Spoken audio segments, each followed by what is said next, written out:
Corrupt Kane County State's Attorney Jamie Mosser got her bitch-ass husband, Jameson Eisenmonger, fired from his job as General Legal Counsel for Performance Health because she thought it was a good idea for him and Sheriff Ron Haynes' whore wife to file false police reports against me for stalking them.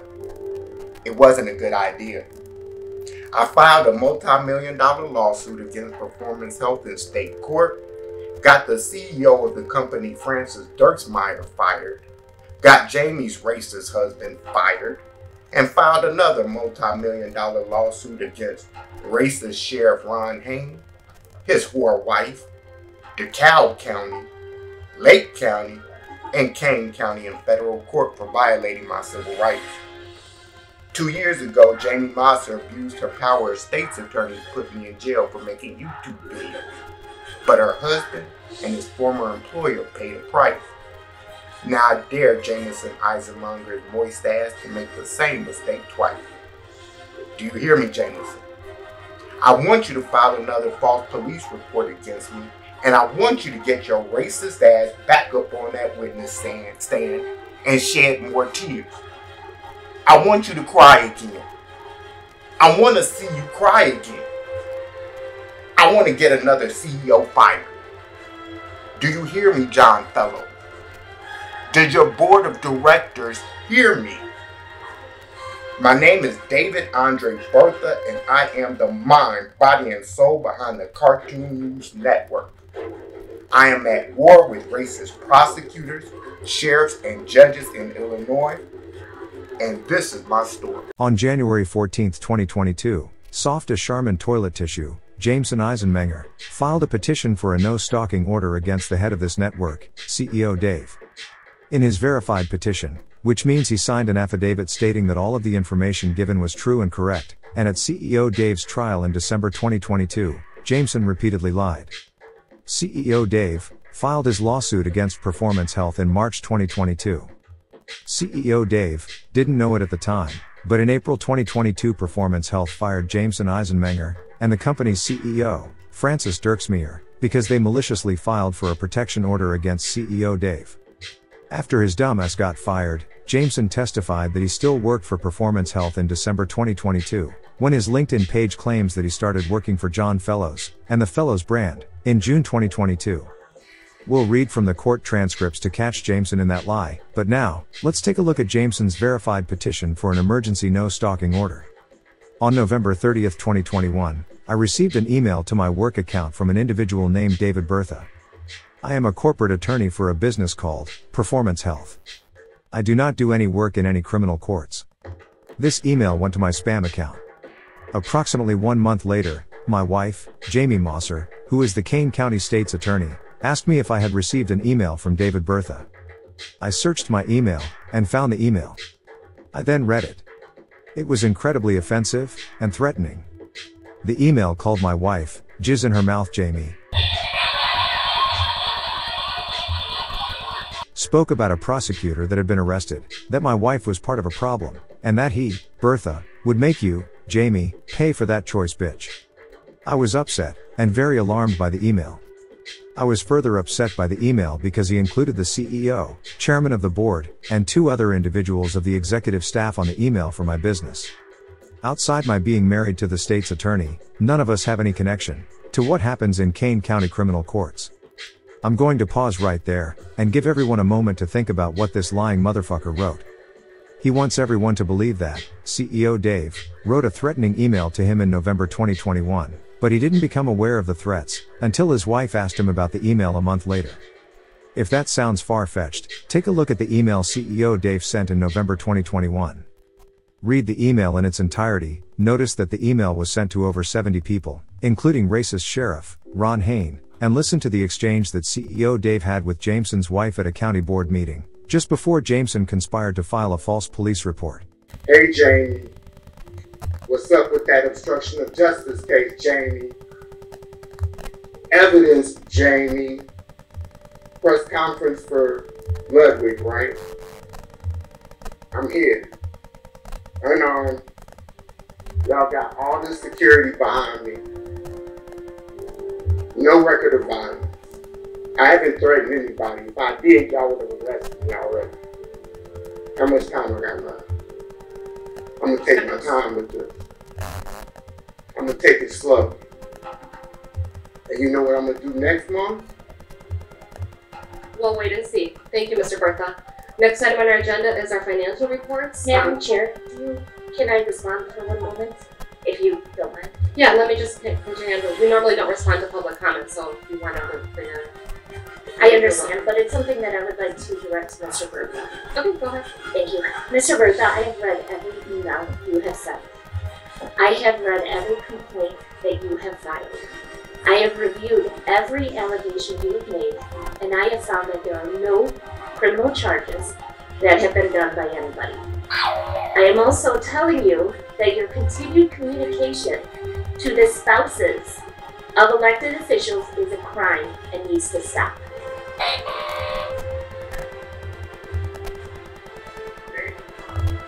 Okay, our judicial financial reports are placed on file. Harassment by electronic communication. When you send electronic communication with the intent to harass. How do you know my intent? Because I read it. Email, listen, one email, you should know better as an attorney. One email doesn't equal harassment. Two emails does not equal harassment. In order to establish harassment, there must be a pattern. No, sir, you are incorrect. Thank you, Madam Chair. I apologize. File charges against me, Jamie. Okay, our judicial financial... Jamie Mosser is an attorney, so she's either an idiot that really doesn't comprehend the law, or she's a racist that doesn't believe that there was a law ever made that a white person must respect when it comes to black people. CEO Dave has First Amendment rights. Communicating with the spouses of public officials is not against the law, even if you say shit they don't like. This is America, and the 14th Amendment granted full citizenship rights to former slaves, in case she didn't get the memo. Jamie, and her husband, share a slave owner's mentality, and it's the reason Performance Health fired Jameson. Jameson Eisenmenger wrote in his verified petition for a protection order, on January 12, 2022, I received another email from Mr. Bertha to my work account, including the same individuals from my business. This email had the subject, Ashley Haynes lesbian lover. I know Ashley Hayne to be the wife of Sheriff Ron Hayne. The email goes on to be extremely insulting and harassing to both Ashley and Ron Hayne. I found this email to be extremely harassing and obscene given the content, including using the term pussy, calling Ashley a bitch, and saying that he was an army of one. It is further upsetting that it came to my professional email, and to people that employ me, and that I work with. Well, Jameson, the law really doesn't give a fuck about how upset you were that people at Performance Health received an email. That's the beauty of the First Amendment, you can say things that upset people, without crossing the legal line of harassment. The law is clear, stalking does not include the right to free speech and assembly, that is otherwise lawful. Now, let's review CEO Dave's email, and see if it was protected speech. I smell pussy. Surprisingly, it's not yours. It's your husband. He's pussy. I smell it. You're in a lesbian relationship, bitch. Plus, I'll call you a bitch to your face, bitch, and your husband won't say shit without his clan. I spoke at a committee meeting in November. Your husband ordered extra security.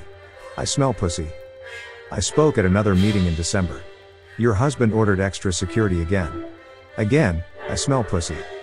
I'm an unarmed black man, without a record of violence, entering a public building, in order to exercise my First Amendment rights. Racist Ron is a scary-ass bitch with a bulletproof vest, badge, and gun. I'll attend another meeting tomorrow. I'm an army of one. I am also telling you that your continued communication to the spouses of elected officials is a crime and needs to stop. CEO Dave's communication with Jameson Eisenmenger was not a crime because he didn't make any threats. There's a difference between a threat and an insult. Jameson actually petitioned the court for a no-stalking order against CEO Dave because he called another man's wife a bitch in a lesbian relationship. Obviously, that's an insult, not a threat, but let's keep reading from Jameson's petition. Based on advice from my wife, I sent an email to Mr. Bertha stating the following. This email is to inform you that you are to have no further communication with me, or anyone at Performance Health. This includes being copied on the emails that you are sending to Kane County officials. I am not a county employee and have nothing to do with the issues that you are writing about. I am a private citizen. If you contact me any further, I will notify the police and seek charges for harassment by electronic communication, and will apply for a no-contact order to be entered against you.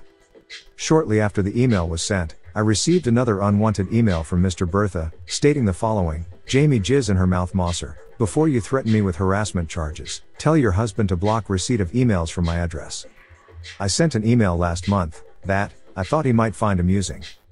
If he found it offensive, he could have blocked further communication. He didn't. I sent another one yesterday. I am a private citizen, with First Amendment rights too. Jizz in his mouth Jameson, can't speak for everyone that works at Performance Health. They may find my emails entertaining, clever, and insightful. If not, they can block me too. There it is. I called your bluff. Either issue an arrest warrant, or shut the fuck up bitch. King David. File charges against me, Jamie. Okay, our judicial financial reports are already filed. After standing on business, like the strong black man that he is, CEO Dave was hit with 2 counts of harassment by electronic communication in January 2022, 5 counts of violating no stalking orders 6 months later in July, and 5 more counts of violating protection orders the following month in August. We're about to expose Jameson Eisenmenger's lying ass by reviewing his false testimony at CEO Dave's trial in December 2022. Remember to keep in mind that Jameson got fired from Performance Health and had started working for the Fellows brand in June 2022. Mr. Eisenmenger, I'm showing you what's marked as People's Exhibit 1, previously admitted as People's Exhibit 1. Take a few minutes and let me know if you recognize the document. Yeah. This looks familiar. Okay. And what are we looking at? This is a stalking no contact order. And the box, plenary no stalking contact, is checked. And who obtained this stalking no contact order? I did. Is anybody else protected by that stalking no contact order? Yes. My children, my company, its affiliates, and employees of my company. And when was this plenary order entered? February 4, 2022. And when does this plenary order expire? February 4, 2024. And based on that document, what is the purpose of this document? My understanding, it's to say you cannot. Mr. Bertha cannot contact me, my CEO, my board of directors, or other employees of Performance Health, and my children. Jameson's moist, wet, pussy ass committed perjury, and he knows it. In December 2022, Jameson's CEO was John Fellows, not Francis Dirksmayer, and his board of directors include Jamie Fellows, Peter Fellows, Mary Fellows, Matthew Fellows, and Joe Koch. CEO Dave did not have any contact with any of these people in 2022, and they never filed a petition for a stalking no contact order against him. Lake County State's Attorney Eric Reinhardt failed to disclose the fact that Performance Health fired Jameson, as he was required to do by law. His assistants then prosecuted CEO Dave for contacting employees at Performance Health when Jameson no longer worked for the company. Makes me wonder if the CEO of Fellows brand wants to associate himself and his family business with a liar like Jameson Eisenmenger? And what was that email about? It was an email that had a link to a YouTube video in it. Mr. Bertha, I understand, created the video and said a lot of ugly things about my wife and others. And who was that email sent by? Mr. Bertha. Did you see that email yourself? I did see it. Did you view what came up on the screen after you clicked on the next screen, after you clicked that link? Yes, I did. What did that link direct you to? A YouTube video where he was posing with rap music playing behind it, I forget what rapper it was, and disparaging my wife, and me, and others. Now, after you viewed that video, how did you feel after seeing that July 11th video? I was upset. I was upset because it was insulting to my wife. I was concerned because it had gone to, again, people at my work, my boss, the CEO, the board of directors, and others. And you know it's on YouTube. My kids are on YouTube. I feel threatened because I worry about what someone, who is willing to do that on a video, would do live and in person with my own children, or my wife. Wow. Wow. Wow. Jameson Eisenmenger is doing a really good job of making CEO Dave sound like an African animal because he makes YouTube videos calling him a bitch made racist. But what does the cuckold think of the videos that his wife's boyfriend, racist Ron Hain, makes for a neo-Nazi group called Desert Storm? We'll talk more about racist Ron Hain, the redneck who raised him, and the racist cartoon character Ron created called Larry the Interdictor towards the end. Right now, let's listen to Jamie Mosser's bitch-ass husband perjure himself again, acting like he still worked at Performance Health in December 2022, when his dumb ass got fired after CEO Dave filed his first lawsuit. Jameson Eisenmenger deserved an Oscar for this performance. Just wait for the part when he starts to cry. And what was contained within that email? I believe this is again another video, created by him, set to rap music, disparaging my wife. And at this point, belaboring a bit here, but how does seeing, now, for the fourth time, this type of content about your family, how did that make you feel? Again fearful, threatened, upset, and even more because it's just continuing. And on August 31st of this year, was that stalking no contact order still in effect? Yes, it was. Now, as you sit here today, just based on all of those things that have occurred, how do you feel about the safety of your family and your children? It's hard to talk about.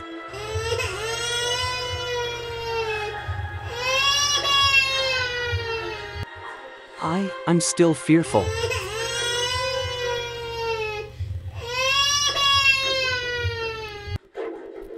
I mean, a lot has happened in the world, just since this all began, over a year ago.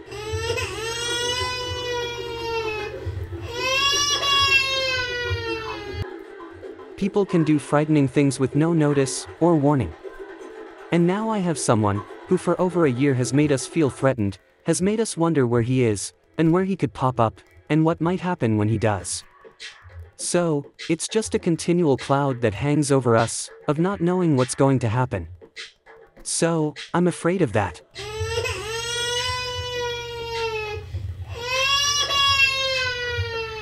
Now these August. 2 emails we referenced in August, the 2 in July, and then 2 in August. The 2 in August you mentioned that people at your work have received those emails? Yes. Okay, including the CEO of your company? Correct. No further questions, Your Honor. Mr. Bertha, I have read every email you have sent. I have read every complaint that you have filed. I have reviewed every allegation you have made, and I have found that there are no criminal charges that have been done by anybody. I am also telling you that your continued communication to the spouses of elected officials is a crime and needs to stop.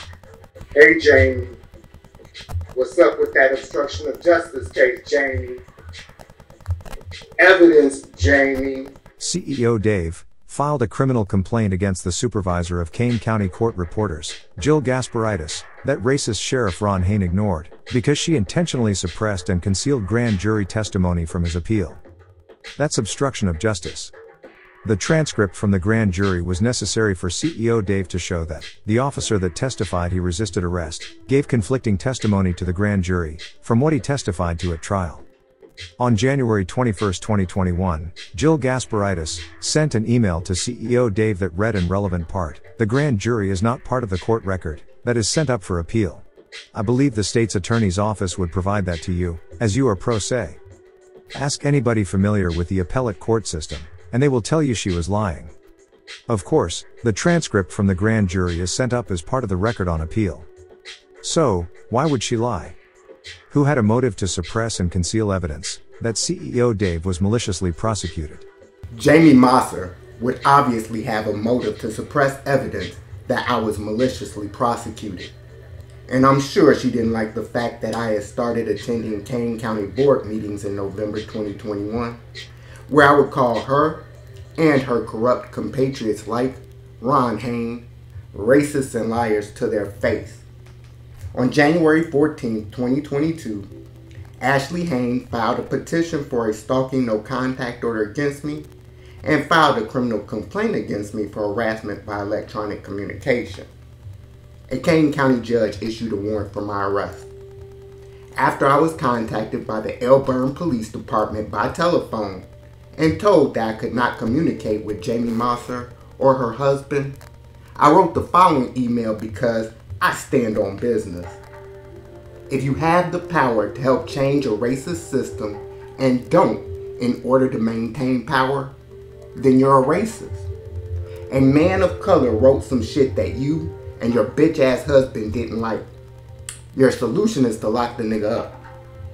The Village of Elburn Police Department doesn't threaten Jeff Ward with arrest for harassment every time he writes an article cussing your dumb ass out or suing racist Ron Hain for unpaid fees. Plus, racist Ron is too pussy to implement a policy of de-escalation. He can't secure the safety of a room full of innocent people at a committee meeting from a big black menace like me, without the assistance of 5 deputies. Happy MLK Day. Signed, King David. This time, it was Jameson Eisenmonger's turn to file a criminal complaint against me. He filed his criminal complaint for electronic harassment on January 18, 2022. Another Kane County judge issued another warrant for my arrest. The next day, racist Ron Hain must have gotten drunk and snorted some coke or meth or glue or some other crazy shit, because at 9:45 at night, he sent the following email to me and the 70+ people that I included in my emails to him.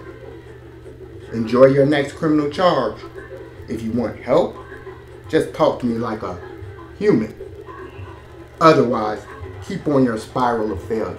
The Washington Post published an article in 2014 about racist Ron Hain's big homie, Joe David. In 2004, Joe David started a private intelligence network for police known as the Black Asphalt Electronic Networking and Notification System. It enabled officers and federal authorities to share reports and chat online. Black Asphalt also has served as a social hub for a new brand of highway interdictors, a group that one Desert Snow official has called a brotherhood. Among other things, the site hosts an annual competition to honor police who seize the most contraband and cash on the highways. As part of the contest, Desert Snow encouraged state and local patrol officers to post seizure data along with photos of themselves with stacks of currency and drugs. Some of the photos appear in a rousing hard rock video that the Guthrie, Oklahoma-based Desert Snow uses to promote its training courses. Annual winners receive Desert Snow's top honorific, Royal Knight. Desert Snow officials in interviews disclaimed the practice of targeting drivers for money, sometimes known as policing for profit. They said that seizing cash is a proven tool for hurting drug and crime organizations. But privately, they promote a book that extols the quest for cash. Ron Hain, a marketing official with Desert Snow and a full-time deputy sheriff in Kane County, Illinois, has urged police to use cash seizures to bolster municipal coffers. In Roads, a working solution to America's war on drugs, a book Hain self-published under the pen name Charles Haynes in 2011, states that departments can pull an expendable cash hand over fist. Computer-generated animations made by a Desert Snow marketing official featuring a cartoon cop called Larry the Interdictor have drawn especially ribald commentary. One is set in a courtroom where Larry insinuates that the defense lawyer questioning him is gay. He testifies that he disdains Rastafarian douchebags who do nothing all day but smoke weed, live with their mom, and beat off to kiddie porn. The video prompted hoots from Black Asphalt users online. OMG, I'm still rolling. This has got to be the funniest stuff I've ever heard, one user wrote. Dude, that crap is hilarious, said another. Thanks for the video laughs, Joe David wrote. It was great. Larry the Interdictor was created by Hain, the Kane County deputy and author of In Roads. Hain told the Post said he made some of the videos as a hobby, on his own time. Others were part of a monthly marketing initiative at Desert Snow to deliver information and statistics in an entertaining format, he said. He said he did not write all the scripts but declined to detail who did. Wow. Wow. Wow. Ain't that some shit? The Washington Post laid the truth out about racist Ron Hain in an article titled Police Intelligence Targets Cash, published on September 7, 2014. It's there for everyone to read online, in black and white. Just Google his name and Washington Post. If you support CEO Dave in his quest for justice as he rides on his enemies, please like, subscribe, in the comments section below, smash that # and King David, then scream, "I am a revolutionary."